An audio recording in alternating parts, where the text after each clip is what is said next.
I thought maybe I'd try a Q&A to see if I can keep some of this content a little bit shorter. And today's question is, what do you think about consuming protein at bedtime to maintain protein synthesis and optimize muscle growth? Now, this is certainly not a new idea. It was probably around for quite a while. I remember Dan Duchesne recommending this back in the day. And the idea here is that after your last meal is done digesting at night, you have no nutrients coming to the system while you're sleeping, which means that any increases in protein synthesis from training is not being supported. So the idea here was to have protein at bedtime, right at bedtime, so that you would have amino acids coming to the system at least to some degree. Now, in my protein book, which I wrote in 1998, I mentioned this a couple different places. And I was specifically talking about casein protein, which we know is slow digesting. Like it's that whole fast, slow protein thing. And the two contexts I mentioned in were one, just during dieting, where sometimes a bedtime meal of some protein, fat, and a little fiber not only provides aminos overnight to maybe stave off potential muscle growth, but also keeps you full so you don't wake up in the middle of the night and demolish a loaf of bread. Been there, done that. The other context related to what I said before in terms of providing amino acids at bedtime, and I mentioned that that might be especially important for people who trained in the evening. Right, we know that when you train intensely, protein synthesis increases. In less well-trained individuals, it's for about 36 hours. And for highly trained individuals, it's maybe as short as 24 hours. And even with that, even if you're training in the morning, I mean, at 8 a.m., at 8 a.m. the next morning, and even perhaps longer, protein synthesis is still going. But it's probably even more important for people who train in the evening. So that's the idea. And I think there's something to it, but since I want to be the science guy, but I'm going to try to avoid getting into every study. What's the research say? The first direct paper I'm aware of was in 2012, and it was a totally acute study. All they did was took a group of people and had them do a workout and then gave them protein at bedtime, and it did, in fact, support protein synthesis. So that's kind of proof of concept. But does it improve gains? So the same lab, and this was Luke Van Loon's protein lab, did another study that was a long-term study. So they took a group of folks, trained them 3 times a week, and then they gave one group a protein supplement to take at bedtime. And they did, in fact, show better growth. But there's a problem with both of these studies. In the acute study, they gave protein at bedtime, but they didn't, as a control, give another group protein at some earlier point in the day to see if it had the same effect. But more importantly in that second study was that there were 3 problems with it. They ended up having 3 variables between the control group and the intervention group. The first was the timing, the protein at bedtime. But what ended up happening is that the supplement group consumed significantly more protein than the non-supplement group. 1.9 grams per kilo versus 1.4 grams per kilo. And that 1.4 grams per kilo is below even the most conservative estimates of optimal protein intakes. So it ended up with 3 variables. The timing, total protein intake, and the fact that the control group was below optimal ranges. Now, I brought this up in my group in 2016, and Jorn Trommelin, who is part of Van Loon's lab, threw a hissy fit, said I didn't do science, attacked me personally, and then bitched out like everybody else always does. Because the simple fact was, as I brought up, this study doesn't prove shit. When you have 3 independent variables, you can't conclude anything. You certainly can't conclude that nighttime protein had the impact. And some folks may remember that the fitness industry went nuts over this, right? You have folks like me, Alan, people that have a brain saying this study doesn't tell us anything. There's too many different factors. And then you had other morons going, we think this study was well designed. No, it wasn't. It wasn't. And then one particular cretin on a forum was like, Lyle doesn't understand how hard it is to control studies and how difficult it would have been to match protein. Yeah, bullshit. All they had to do was give the placebo group the same supplement and tell them to consume it at any other time of the day.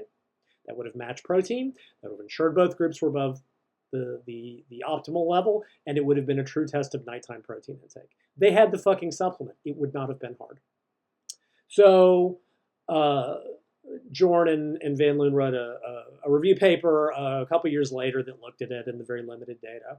And they even brought up the issues that I just said about protein not being matched and stuff, and still concluded that, well, nighttime protein intake may still be beneficial as another opportunity to eat protein. And I don't disagree with that. Then two more studies came out.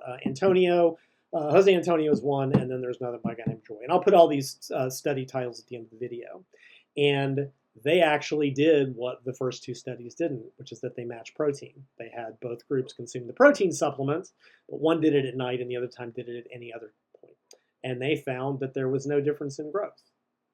And this was consistent with a lot of data that was coming out at the time showing that total daily protein intake was way more important than timing, which of course caused the fitness industry to go, no, timing is completely irrelevant. All that matters is the totals. And I wouldn't go that far, but certainly these two studies suggested that nighttime per se was less relevant than just making sure both groups consumed enough protein and were consuming the same amount. And then Jorn and Van Loon would write a follow-up review paper where they basically criticized the Antonio and Joy study for being underpowered and thought that their papers, despite being terribly designed, were the right ones. And to me, the only conclusion is that this field is shit. Right? Two studies were badly designed and had too many variables, and then two other studies didn't have enough people to be sufficiently statistically powered. So I would say they don't. And make sure, there were other studies on this. There were a couple in old men, like 70 years old, don't care about them. There were a couple that looked at like exercise recovery and mitochondria and shit like that, and I don't care. I care about muscle growth in young individuals. And the 4 direct studies that were done basically don't prove anything. 2 were badly designed, 2 were statistically underpowered. We can't really conclude anything. So what is my honest opinion on this? Well, I already mentioned 2 contexts that I think it could be valuable, which would be during dieting to help stave off nighttime hunger, and for people that train in the evening. But even for people that train in the morning, my sense on this is that consuming some protein at bedtime won't hurt, may help some people get sufficient protein if they are having problems with that, and it might help. The other problem being in all these studies that they're all over 12 weeks, frequently you're just not going to see the additive effects.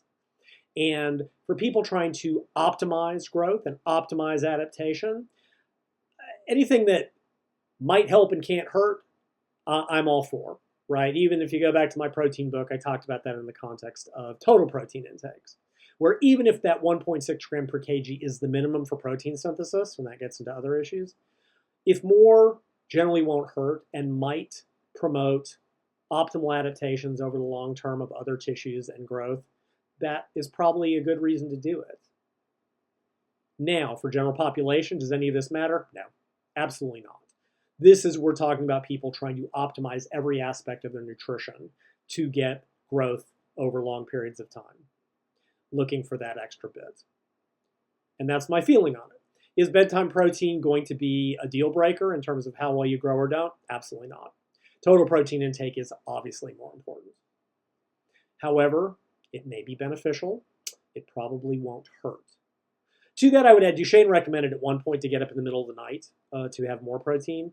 And I'm a little bit more on the fence about this one. On the one hand, it may be beneficial, but on the other hand, anything that interrupts sleep is not generally something I support.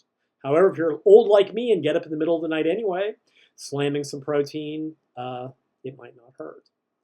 To that, I would add, and I'm going to address this in the longer video later in this week, based on some data that came out at the end of the year, depending on what you do at bedtime, this may not matter in the first place, but I will leave that for that longer video.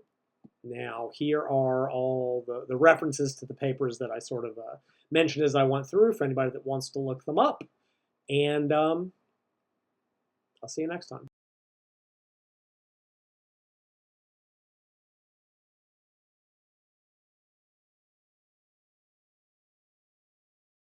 So there you go. For the record, I do not read or answer or respond to comments either on YouTube or Instagram, nor do I delete them like all the other cowards in the industry if I don't like them.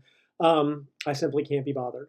If you have a question you'd like me to maybe consider answering, send it to me at questions@bodyrecomposition.com, and I might get to it, or I might not. There's just no way to tell with me. It's part of my charm. See you next time.